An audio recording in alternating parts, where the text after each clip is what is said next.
Hi అండి. Welcome to మా ఇంటి ముచ్చట్లు. ఈరోజు మనం దొండకాయ ఫ్రై ఎలా చేసుకుందామో చూద్దాం.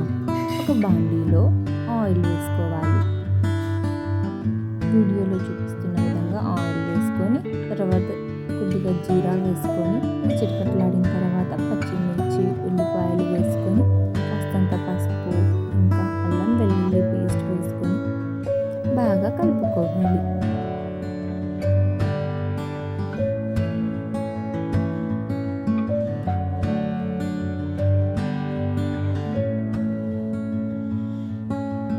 ఇలా ఉల్లిపాయలు బాగా మగ్గిన తర్వాత మనం ముందుగా కట్ చేసుకున్న దొండకాయ ముక్కలను వేసుకొని వీడియోలో చూపిస్తున్న విధంగా బాగా కలుపుకోవాలి.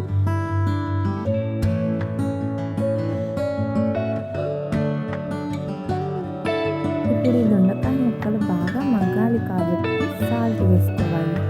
ఆ తర్వాత బాగా కలుపుకొని తర్వాత మూత పెట్టేసుకొని పక్కన ఉంచుకోవాలి. ఇప్పుడు మనం ఒక మిక్సీ జార్ తీసుకొని దాంట్లో కొన్ని నువ్వులు, ధనియాలు, కొబ్బరి పొడి మరియు కొద్దిగా వాటర్ యాడ్ చేసుకొని మిక్సీ చేసుకోవాలి.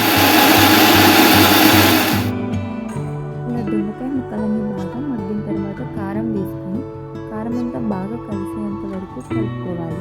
ఆ తర్వాత మనం ముందుగా మిక్సీ చేసుకున్న మిశ్రమాన్ని యాడ్ చేసుకోవాలి. ఇదే మన కర్రీకి మెయిన్. ఇప్పుడు కొన్ని వాటర్ యాడ్ చేసుకొని మూత పెట్టేసి పక్కన ఉంచుకోవాలి. ఇలా